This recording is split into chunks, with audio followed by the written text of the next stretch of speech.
Voici 3 raisons de pourquoi tu as l'impression d'être perdu dans ta vie. Et crois-moi, dans la majorité des cas, toi et moi, on connaît déjà la réponse. Premièrement, le regard des autres a un impact immense sur ta prise de décision. Ils n'osent même pas me dire le contraire. Combien de fois tu n'as pas osé faire quelque chose parce que c'est différent, parce que c'est pas normal, ou du moins, c'est la vision des personnes autour de toi. Ils te disent que c'est différent, que c'est pas normal. Alors qu'au final, toi, tu veux te lancer, mais tu as peur, tu as des obligations, et surtout, tu as une culpabilité qui te ronge. Et ça, c'est le modèle du fog, donc du brouillard en anglais. Parce que oui, tu as peur du regard des autres, donc tu ne te lances pas. Tu as des obligations professionnelles et familiales qui, entre parenthèses, t'évitent de lancer tes projets. Et ensuite, tu as la culpabilité. Parce que oui, tu vas dire, non mais imagine, je me lance, qu'est-ce que lui va dire, qu'est-ce que lui va faire? Non, c'est trop bizarre. Là, à partir de ce moment-là, crois-moi, tu es déjà perdu parce que tu ne te lanceras jamais. Je vais te dire une chose, le regard des autres, on n'en a strictement rien à faire. Il faut que tu le comprennes. C'est la meilleure chose que tu puisses comprendre aujourd'hui. Le regard des autres n'existe pas.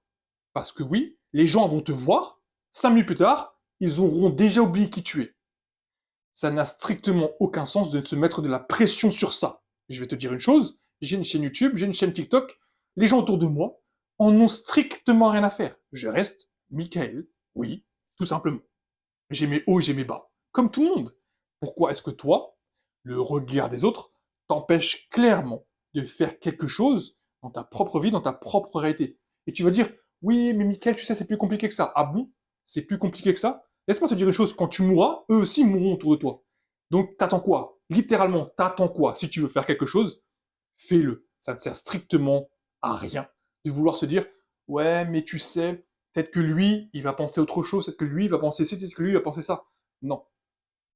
Fais ce que tu as à faire et tu verras, tu vas trouver ta propre voie. Et tu auras surtout l'impression de ne pas être perdu. Parce que oui, le cheat code, à un moment donné, quand on a strictement rien à faire du regard des autres, eh bien, c'est comme si tu étais tout seul autour de toi. Lorsque tu fais quelque chose, il n'y a personne. Lorsque je filme des vidéos dehors, il n'y a personne, il n'y a que moi, le caméraman, et c'est tout. Parce que je sais que je suis focus.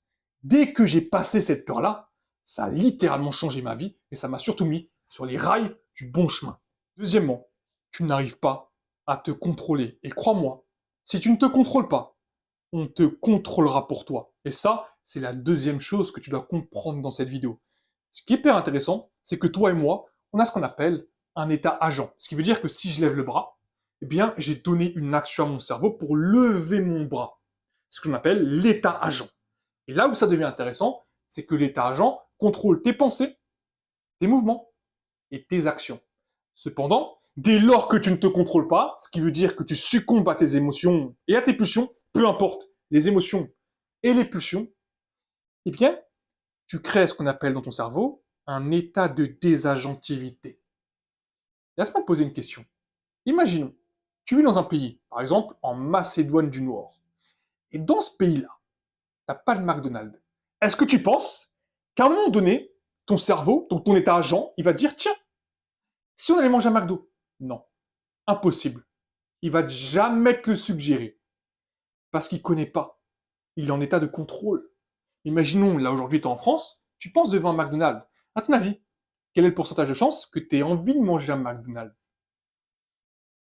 Oui, c'est ton état de désagentivité que tu as habitué au fur et à mesure depuis que tu es enfant. Parce que oui, depuis que tu es enfant, on t'a désagentivité. Au niveau du McDonald's, tu manges ça, tu dis, c'est bon. Première fois, deuxième fois, troisième fois, 30e fois, 150e fois. Et ça devient une habitude. Donc, tu ne contrôles plus tes pulsions. Moi, ce que je trouve intéressant, et ce que je dis toujours, c'est que si tu veux éviter les pulsions, eh bien, tu fais une chose très simple. T'évites d'avoir les pulsions à côté de toi. Tout simplement. Tu évites, ou tu fais en sorte d'éviter d'avoir les pulsions autour de toi. Une fois, je me rappelle, en coaching, j'avais dit une chose très simple. Qui me parlait de jeux vidéo. Je lui ai dit, ok, il est où ton personnage de World of Warcraft aujourd'hui dans la vie réelle? Est-ce qu'il y a les mêmes statistiques au niveau des PV, au niveau du physique, au niveau de la force, au niveau de l'intelligence, au niveau de la conscience? Il m'a regardé, il m'a dit, mais Michael, c'est un jeu vidéo, je fais, ouais. Sauf que toi, sans le savoir, t'es aussi dans un jeu vidéo. Est-ce que t'as augmenté ta force, ton physique, etc. Il m'a dit, mais j'ai jamais pensé comme ça. Parce que oui, tu n'arrives pas à te contrôler. Les jeux vidéo, la malbouffe, toutes les choses comme ça, à haute dose, ça montre que tu n'arrives pas à te contrôler.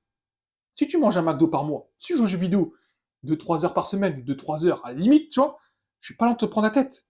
Non, parce que tu arrives à te contrôler. Et d'ailleurs, je pense même qu'il faut se suggérer des choses et pas succomber à la tentation et du coup succomber aux pulsions. Mais ça, c'est un autre niveau.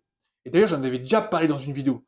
Mais ce que je veux te dire, c'est que si tu arrives à te contrôler, tu arriveras à contrôler aussi ton environnement. Parce que oui, les maîtres Shaolin l'ont déjà dit, si tu es maître de toi, tu seras maître de ton environnement. Ça, c'est hyper intéressant. Donc apprends à te contrôler et tu verras que tu ne seras plus perdu dans ta propre réalité. Troisième raison, elle est tout aussi simple. Tu vis ta vie en fonction du prisme de quelqu'un d'autre. Laisse-moi te dire quelque chose. Depuis qu'on est petit, toi et moi, on fait exactement la même chose. Maternelle, primaire, collège, lycée, faculté, DUT, blablabla. Tu connais ce que je suis en train de te dire. Et aussi, il y a la crèche, mais c'est situationnel.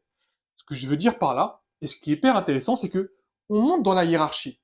Et à chaque fois qu'on monte dans la hiérarchie scolaire, on a l'avis de nos parents qui rentre en jeu. L'avis de notre environnement, qui vont te dire, deviens médecin, deviens avocat, deviens paupier, deviens ci, deviens ça.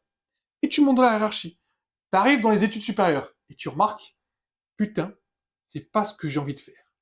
Parce que tu as suivi le prisme de quelqu'un d'autre. À ton avis, pourquoi le taux d'échec est aussi élevé en faculté ou dans les études supérieures? Parce qu'il y a des changements, il y a des shifts. Ils se disent, ok, j'ai plus envie de ça, j'ai plus envie de faire ça. Ça, c'est hyper intéressant.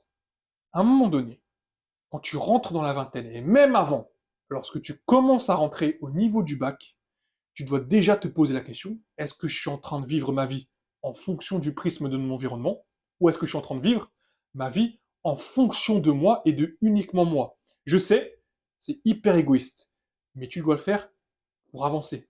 Parce que oui, je vais te donner un exemple. Il y a un ami à moi, il est indien. Et le problème, c'est que toi et moi, on sait la famille en Inde comment c'est, les castes, etc., etc. Et là où ça devient intéressant, c'est que lui, il a un business. Mais quand il a voulu lancer ce business, tu crois ses parents, ils ont voulu l'aider? Non, non. Parce que c'est pas une sécurité. Et je vais te dire une chose. Tes parents, ton environnement, veulent uniquement ta sécurité. Si tu n'as pas de sécurité, ils seront les premiers à te dire que tu n'es pas sur le bon chemin. Et c'est pour ça que dans la majorité des cas, tu es perdu quand tu as 18, 19, 20 ans, 21, etc., etc.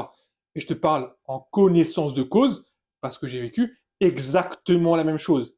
À chaque fois que je te parle de quelque chose, c'est parce que je l'ai vécu. J'ai connu la chose, je l'ai analysé, je l'ai compris et je l'ai surtout transformé en quelque chose de différent.